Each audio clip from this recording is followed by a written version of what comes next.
नमस्कार दोस्तों, tally prime ई invoicing के इस महत्वपूर्ण वीडियो में आप सबका स्वागत है। आज के वीडियो में हम देखेंगे किस तरह से हम नए टैली प्राइम में ई इनवॉइसिंग यानी यूनिक आईआरएन नंबर और क्यूआर कोड जनरेट कर सकते हैं, जो हमें ई इनवॉइसिंग पोर्टल से मिलता है। एपीआई इंटीग्रेशन द्वारा हमारे टैली प्राइम में ही पोर्टल जनरेटेड आईआरएन नंबर और क्यूआर कोड किस तरीके से मिल सकता है। तो चलिए हम शुरू करते हैं। जैसा कि हम लोग जानते हैं, करंटली जिस भी ऑर्गेनाइजेशन का टर्नओवर 500 करोड़ से ज़्यादा है, उन्हें ई इनवॉइसिंग कंपलसरी हो चुका है और वैसा ऑर्गेनाइजेशन ऑलरेडी पोर्टल से ई इनवॉइसिंग बना रहे हैं। पोर्टल से इनवॉइस जनरेट करने के बाद हमें हमारे सेल्स इनवॉइस पर आईआरएन नंबर और क्यूआर कोड प्रिंट करना पड़ता है।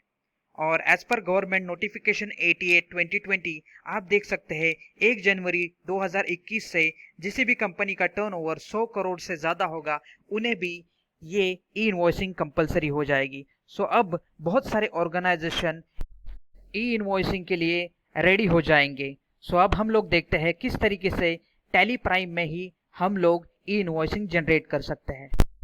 और जैसा कि एक और बहुत बड़ा चेंज हमें पता है, टैली ने अपने नया प्रोडक्ट टैली प्राइम लॉन्च कर दिया है।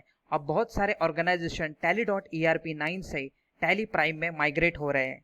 तो हमें प्रैक्टिकली देखना है कि इस टैली प्राइम में हम integration through, API integration through किस तरीके से ई इनवॉइसिंग जनरेट कर सकते हैं। जो क्यूआर कोड और आईआरएन नंबर हमें पोर्टल पे मिलता है, वो हमें हमारे टैली प्राइम में किस तरीके से अवेलेबल होगा।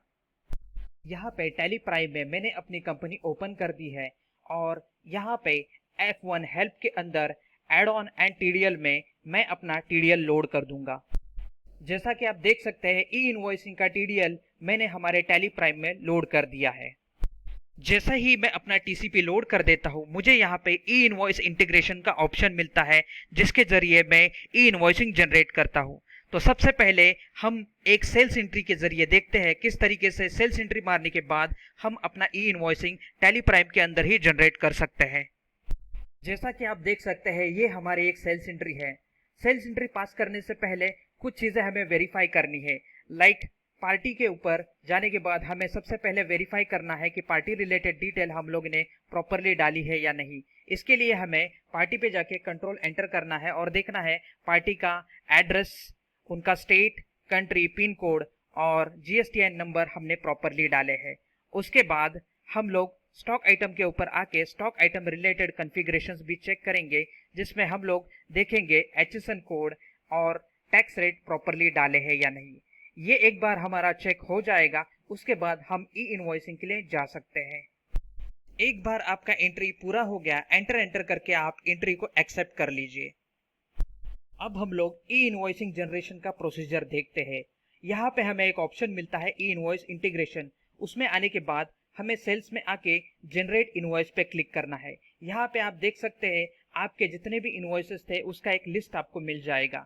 यहाँ पे इनवॉइस नंबर 41 अभी हम लोगों ने पास किया है। अब अगर आपको 41 नंबर इनवॉइस का ई इनवॉइसिंग जनरेट करना है, आईआरएन नंबर और क्यूआर कोड जनरेट करना है, आपको सिंपली उस इनवॉइस पे स्पेस बार देना है और यहाँ पे आपको बटन मिल जाता है जनरेट इनवॉइस, और उसके बाद आपका ई इनवॉइसिंग यही से जनरेट हो जाएगा और आपको मैसेज आ जाएगा अपलोडेड ई इनवॉइसिंग सक्सेसफुली। आपका ई इनवॉइसिंग सक्सेसफुली जनरेट हो जाने के बाद यहाँ पे ई इनवॉइसिंग डिटेल पे यस करके आपको portal generated IRN number, acknowledgement date और इनक्रिप्टेड फॉर्म में आपका साइन इनवॉइस और क्यूआर कोड का डिटेल भी मिल जाएगा। एंट्री पे आने के बाद प्रिंट पे क्लिक करके हम लोग प्रिंट प्रीव्यू में भी देख सकते हैं कि किस तरीके से पोर्टल जनरेटेड हमारा आईआरएन नंबर और क्यूआर कोड हमें टैली प्राइम में ही मिल गया है। सो इस तरीके से वेरी इजीली एपीआई इंटीग्रेशन के द्वारा हम लोगों को पोर्टल जनरेटेड आईआरएन नंबर और क्यूआर कोड टैली प्राइम में ही मिल जाता है। अगर आपको प्रोडक्ट रिलेटेड कोई भी क्वेरी है तो हमें इन नंबर पे कॉल कर सकते हैं या मेल कर सकते हैं। अब वीडियो देखने के बाद इसे लाइक करें, सब्सक्राइब करें और शेयर करें। धन्यवाद।